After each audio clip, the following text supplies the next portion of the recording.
देखो कोई गलती मत करना, बहार और मुइज दोनों को दूर दूर बिठाना और हमारी टेबल बीच में रखना ताकि हम दोनों को देख सकें, ठीक है?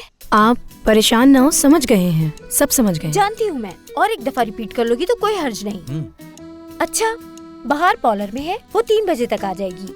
मुइज तो वैसे भी यही है, मेहमान भी 3 बजे तक आ जाएंगे। देखो तुम दोनों कोई गलती मत कर देना आप। सीमी साहिबा वो सब तो ठीक है, लेकिन सच कहूँ तो मुझे ऐसा लगता है कि ये सब करके हम बहार साहिबा और मुइज भाई के दिल में दूरियां पैदा कर देंगे और कहीं रेस्टोरेंट में कोई तमाशा ना हो जाए। शेफ भी नहीं है। मुबारक कितना बोलते हो यार। इसके लिए बिल्कुल भी फिक्रमंद होने की जरूरत नहीं है तुम्हें। बहुत अच्छे से जानती हूँ इन कामों को मैं। इन दोनों के झगड़े को खत्म करने का इससे अच्छा कोई तरीका हो ही नहीं सकता। बस जैसा कहा है वैसा करो तुम, ठीक है? तो आ गई बात समझ में तुम्हें?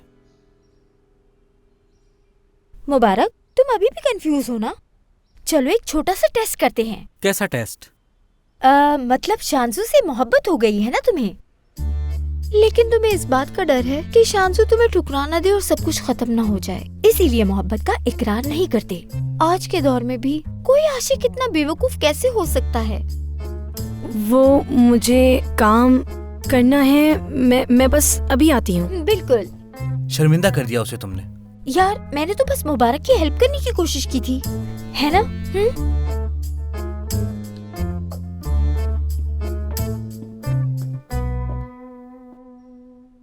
मैं तो सिर्फ इसलिए खामोश रहा था कि कहीं उन्हें बुरा ना लग जाए, वरना हम सिर्फ दोस्त हैं। सीमी को इनकार पसंद नहीं, समझ लो तुम। वो जो कहती है वही करना पड़ता है। मेरे भाई इस बात को याद रखना अब। और हाँ, आइंदा अगर शर्मिंदगी से बचना है तो वही करना जो तुम्हें वो समझा के गई है। वैसे सही तो कह रही थी, बहार मैडम और मोइज भाई की खुशी के लिए तो ये सब कर रही हैं। ओह अच्छा भाई, उस टेस्ट का तुम पर काफी असर हुआ है। सीमी ने आखिर तुम्हें कन्विंस कर लिया। चलो जाओ तुम, वैसे पसंद अच्छी है। हाय मलिहा, किस कदर परेशानी का सामना कर रही है वो, है ना? इन बेचारों के साथ कोई ना कोई मसला लगा ही रहता है।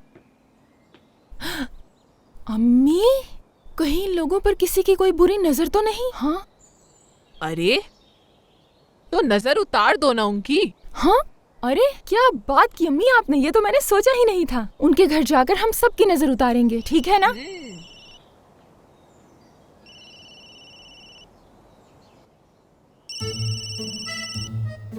कौन है मिराल? क्या हुआ, छुपा क्यों रही हो मुझसे? हाँ हिदायत, कहाँ से आ रही हो इस वक्त तुम? सुना तुमने? हाय, वो बेचारे पैसे जमा नहीं करवा सके। जी जुबैर साहब, कहीं कोई काम था मुझसे? जिस तरह आप कोर्ट में बताए बगैर मेरे पास से उठकर चले गए थे, उस हरकत के बाद आपका कॉल करना बिल्कुल भी मुनासिब नहीं लगता मुझे, समझे आप? वो मेरे वहाँ से जाने की वजह थी, आपकी अम्मी की वजह से गया था मैं। यानी वो आप पे गुस्सा करती ना। अब हर कोई आपकी तरह मासूम थोड़ी है, और लोग तो बातें बनाने का मौका ढूंढते। जुबैर साहब, माफी चाहती हूँ आपसे मैं। मुझे इस तरह नहीं सोचना चाहिए था आपके बारे में। दरअसल बात यह है कि मैं ये समझी कि शायद आप मेरे जज्बात से खेल रहे हैं, जबकि आप तो मेरे बारे में ही सोच रहे थे, है ना? आपके जज्बात से मैं कैसे खेल सकता हूँ भला? सच कहूँ तो जब से आपसे मिला सिर्फ आपके ही बारे में सोचता हूँ। आपका चेहरा मेरी आंखों के सामने घूमता है।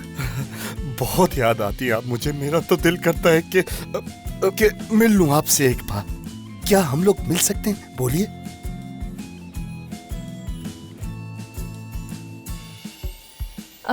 समझ नहीं आ रहा कि क्या जवाब दूं आपकी बात का मैं।